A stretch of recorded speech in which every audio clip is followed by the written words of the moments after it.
Cuando me propusieron dar este monográfico sobre la vitamina D, la verdad es que me hicieron un enorme regalo porque soy una enamorada y una defensora a ultranza de esta vitamina que como todas son muy importantes, pero esta en particular ahora mismo como mucho más. No es que esté ahora mismo de moda, sino que se le está poniendo en el lugar que merece. Así que si os parece, os voy a hacer una pequeña presentación para explicaros unos pequeños esbozos de lo que supone los módulos, tanto en el máster de suplementación como en este de vitaminas que va a realizar la ESI. Y bueno, deciros que estos son 4 pinceladas realmente, porque podemos profundizar muchísimo, pero de lo que se trata es de que os quede claro qué significa esto de la vitamina D. Bueno, pues empezamos. Y vamos a entender que lo que se llama vitamina D, estas sustancias que son fundamentales para la vida, en este caso la vitamina D todavía es mucho más importante porque es una prehormona, o sea, quiere decirse, tiene un efecto multisistémico. Es importante tener en cuenta también que es liposoluble y es esteroidea. ¿Por qué esto es importante? Porque sin grasa no la podemos sintetizar. Ahora mismo tenemos un problema que desde hace muchos años se ha hecho como una guerra a las grasas en general. Creo que el enfoque es un poco erróneo porque las grasas naturales, las grasas adecuadas, las grasas buenas en este caso son muy importantes para la síntesis de las vitaminas y de las hormonas precisamente liposolubles, es fundamental para el sistema nervioso y sin el famoso colesterol que a todos nos aterra, no los podemos sintetizar. Entonces, la guerra hay que hacerla al azúcar, hay que hacerla a la resistencia a la insulina, pero no a este tipo de grasas que son tan beneficiosas para el cuerpo. Entonces, defendiendo un poquito el tema de las grasas en nuestra nutrición, deciros que la vitamina D es muy importante porque controla la expresión de más de 1000 genes. Esto nos lo va a contar luego Ruth en profundidad. ¿Por qué la vitamina D es tan importante para que nuestro cuerpo saque toda esa información adecuada de nuestros genes y de producir tanto las proteínas o enzimas o lo que necesitemos para el correcto funcionamiento de nuestro cuerpo? Algo muy importante para que entendáis por qué la vitamina D es multisistémica es porque prácticamente todas las células de nuestro cuerpo tienen un receptor nuclear de vitamina D. Explicaros que la naturaleza siempre tiene un afán ahorrador, no va a gastar más de lo que sea necesario, con lo cual, si entendemos que casi todas nuestras células tienen este receptor, es porque la vitamina D va a ser absolutamente fundamental. ¿Qué os voy a contar de la importancia de la vitamina D, sobre todo en el aparato musculoesquelético? Pero como veremos ahora, tiene muchísimas más aplicaciones.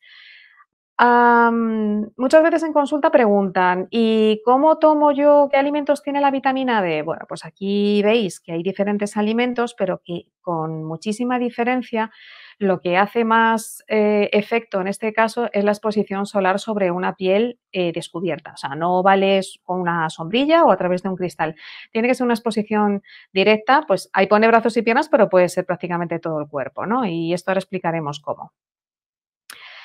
La vitamina D, como os he comentado, la gran producción se produce a nivel del sol. El sol sobre nuestra piel desnuda hace que el 7-dehidrocolesterol se transforme en la vitamina D3, que se llama el colecalciferol. Tiene que pasar 2 vías, una la hepática y otra la renal, para que se convierta en su parte activa que tenemos en sangre. Tenemos aportes también a través de los alimentos por la vitamina D3 y la vitamina D2, pero solamente es un 20% de las necesidades que tenemos a nivel orgánico, con lo cual tomar el sol es muy importante. ¿Qué es lo que nos ocurre? Pues bueno, con esta vida que llevamos, a lo mejor en verano tenemos suerte y tenemos más exposición solar, pero os podéis imaginar el desastre que suele suceder, por lo menos aquí en España en invierno, donde prácticamente sales de noche para ir a trabajar y vuelves de noche del trabajo y luego en los transportes pues lo hacemos en coche, en metro, en autobús y no nos da directamente el sol. Entonces tenemos grandes carencias generalmente a este nivel. Con lo cual os insisto en el tema del sol. Las acciones fisiológicas, casi todo el mundo conoce sus efectos a nivel del metabolismo óseo, pero tiene otros efectos extraóseos igual de importantes. Como acabamos de decir, la transcripción genómica es muy importante, esto ya nos va a hablar Ruth más en profundidad, y los que no dependen tanto de los genes, pero que tienen un efecto absolutamente brutal a nivel del sistema endocrino y todo lo que le acompaña, por ejemplo, a nivel de inmunidad, a nivel pancreático, cardiovascular, músculo y sistema nervioso. Como veis, es prácticamente todo el cuerpo. Cuando tenemos una carencia de vitamina D, podemos tener osteoporosis. Cuando tenemos una carencia de vitamina D a nivel de transcripción genómica, podemos tener fallos precisamente y enfermedades que nos lleven a este tipo de malas transcripciones o mal control genético. A nivel de inmunidad podemos sufrir lupus eritematoso sistémico, infecciones de repetición, tiroiditis de Hashimoto, artritis reumatoide, Sjögren o síndrome seco, y muchas veces se relaciona con cáncer. El páncreas, cuando no tiene vitamina D, puede desarrollar resistencia a la insulina y también se relaciona con la diabetes mellitus tipo 1 o autoinmune. A nivel cardiovascular, podemos tener el famoso síndrome metabólico, hipertensión, dislipemia, obesidad, resistencia a la insulina y enfermedades obstructivas pulmonares crónicas. A nivel muscular, se asocia con dolor, sarcopenia. La sarcopenia significa que no tenemos un músculo saludable, tenemos una amiotrofia muscular o poca fuerza.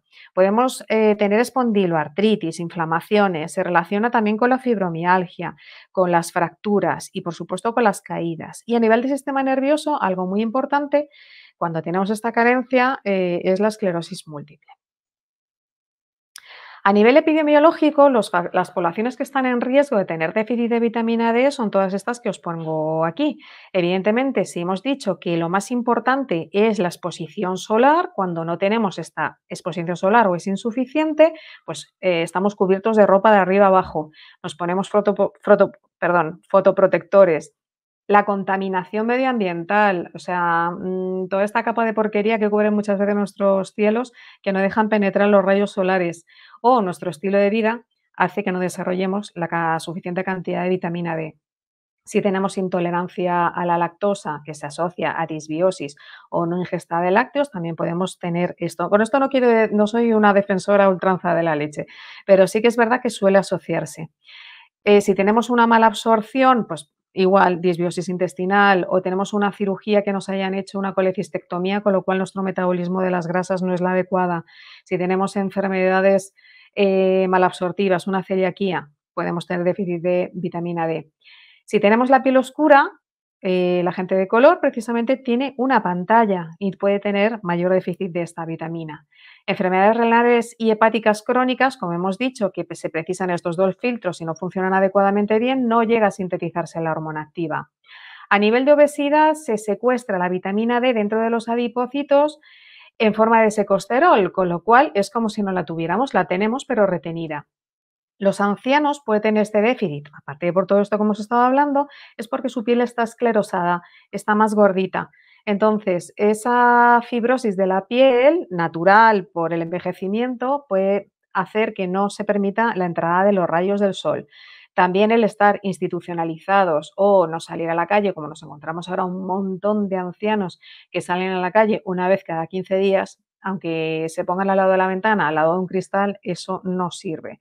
Y luego determinados fármacos, como pueden ser los glucocorticoides, antirretrovirales, etcétera. Como veis, hay un montonazo de factores que hace que tengamos déficit de vitamina D, con lo cual esto no puede ser una moda. O sea, hay un montón de cosas plurifactoriales que hace que tengamos esta carencia. A nivel de dolor, que es un poco lo que me interesa mucho, a nivel del aparato locomotor, los déficits de vitamina D se asocia, bueno, pues a dolor generalizado, poliartralgias, polimialgias, todos los síndromes de sensibilización central, en concreto la fibromialgia, casi todas, la inmensa mayoría tienen déficit bastante intenso de vitamina D. Las dismenorreas, o sea, el dolor a nivel de regla también puede asociarse a esto. También puede asociarse a disbiosis, pero intestinal, o hipomagnesemia, pero en este caso la vitamina D es importante tenerla alta. El dolor lumbar, sobre todo en obesos, precisamente por esto que os estoy comentando, por este secuestro, y las cefaleas o migrañas. Aunque esto también habría que indagar un poquito más qué tipo de cefalea o migraña es, porque hay veces que se asocia a la hipomagnesemia, que también va de la mano con el déficit de vitamina D. Nos queda claro, entonces, que para obtener los índices de vitamina D necesarios para el cuerpo necesitamos el sol. No vale exclusivamente con la alimentación. Esto hay que tenerlo muy claro, pero es que además para que la vitamina D funcione adecuadamente, el metabolismo óseo se apoya en cuatro patas. Una es esta, la vitamina D, otra es la vitamina K2, otra es el magnesio y otra es el calcio. Con lo cual, esto ya los módulos lo explicamos muy profusamente y con mucha documentación científica de cómo administrando uno o dos de estas cuatro patas de banco podemos hacer más mal que bien. O sea, tenemos que tener ambas cuatro patas para que la mesa esté bien estable.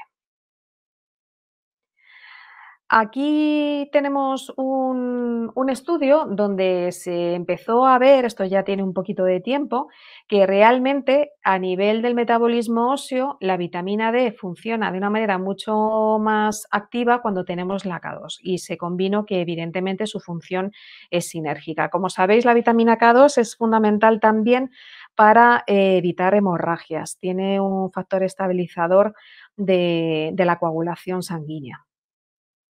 Vale, entonces, problemas que nos encontramos con la vitamina D, como que hay mucho miedo a darla, porque si te pasas de dosis va a ser tóxica. Bueno, a no ser que uno tenga una enfermedad renal, una enfermedad hepática muy intensa, una insuficiencia bastante marcada, realmente los mecanismos que tiene el cuerpo para excretar la vitamina D que sobra son muy seguros. Solamente cuando hacemos una ingesta, generalmente por suplementación, muy salvaje y muy mantenida, podemos tener problemas.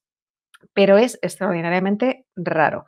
Entonces, aquí esto un poco lo demuestra, ¿no? Los valores, digamos, que podemos tener de toxicidad y de no toxicidad. Generalmente, eh, hasta 50.000 unidades de administración son completamente seguras de ahí para abajo. Entonces, no hay que tener miedo a la administración de la vitamina D. Ahora mismo los valores convencionales que se están marcando son 800 unidades al día. A mí me parece sinceramente muy poco. Mínimo tendríamos que hablar de 2.000 para arriba y dependiendo de si es un tratamiento preventivo o es un tratamiento para enfermedades. Cuando uno tiene un problema severo y demás, hay que dar mucha más caña y no va a pasar nada. ¿Qué rangos tenemos ahora mismo como para saber si tenemos una vitamina D adecuada o no adecuada? Bueno, pues ahora se manejan que entre 30 y 60 nanogramos por mililitro sería lo adecuado. A mí 30 me parece escaso, hay que acercarse más a entre 60, entre 40 y 60 para mí sería ya mucho más óptimo y si uno tiene alguna enfermedad tendría que ser ya los 60 directamente. Realmente los laboratorios clínicos que nosotros utilizamos hablan de 30 a 100, ¿vale? Pero bueno, eh, siempre la virtud está en el justo medio, entonces rondar entre los 40 y los 50 estaría francamente bien. Cuando tenemos un déficit inferior a 30, ya ahí de 30 a 20, ya la cosa está un poco complicada y chunga, pero cuando tenemos un déficit muy importante de menos de 20, que es muy frecuente, tremendamente frecuente, aquí, desde luego, hay que suplementar con mucha intensidad. Esto no se puede permitir. Y ahora mismo nos encontramos en muchos centros de salud donde están aceptando pulpo en este sentido. Bueno, hay que subir un poquito y tal, pero bueno, no te preocupes que está bien. No, no, no. Es que hemos dicho que es una prehormona, es fundamental. Todavía hay que ser mucho más intensos cuando tenemos poblaciones de riesgo. Entonces, diríamos que para este tipo de personas o para una prevención normal necesitaríamos unas dosis entre 2.000 y 4.000. Yo personalmente me tomo 5.000, ¿vale? Y si tuviera una enfermedad sistémica importante, incluso podría subir entre 5.000 a 10.000. Pero bueno, esto siempre tiene que ser bajo supervisión médica, ¿vale? Pero si estamos hablando de unos rangos, digamos, de prevención normal, estos serían óptimos. ¿Cuándo tendríamos que pedir vitamina D en sangre? Yo no lo pediría porque si siempre, pero si tenemos un dolor universal, si tenemos fibromialgia, si tenemos cualquier tipo de enfermedad autoinmune, artritis reumatoide, lupus eritematoso sistémico, una artritis psoriásica, si tenemos una enfermedad neurológica como la esclerosis múltiple, cuando hay gente obesa que tiene dolores recalcitrantes lumbares, si tenemos síndromes depresivos, no olvidemos que el síndrome depresivo que tiene que ver con el sistema nervioso y el sistema nervioso tiene que ver con la mielina y la mielina tiene que ver, aparte de con los neurotransmisores, tiene que ver con la grasa que tengamos en el cerebro, pues imaginaos, generalmente tiene que ver también que tengamos una vitamina D alta, pues para revertir esto, una de las causas, ¿no?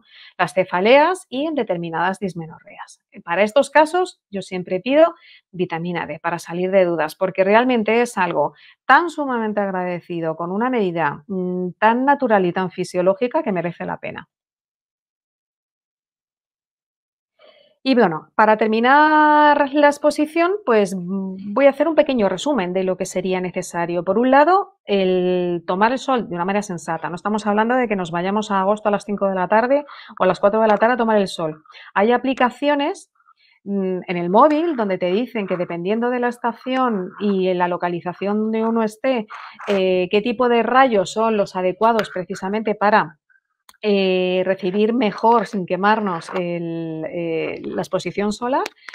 Los niveles adecuados de vitamina D hemos dicho que tienen que andar entre 40 y 60 y nunca olvidar la suplementación en las cuatro patas de la mesa, tanto la vitamina D como el magnesio, vitamina K2 y el calcio. Fundamental incluir en nuestra alimentación las grasas saludables como el aceite de oliva. Y hay que tener cuidado con el electroesmog. O sea, toda la contaminación de radiaciones hace que podamos tener déficit de vitamina D. Así que nada, espero que haya quedado por lo menos claro y sobre todo que seamos conscientes de la importancia que tiene esta vitamina.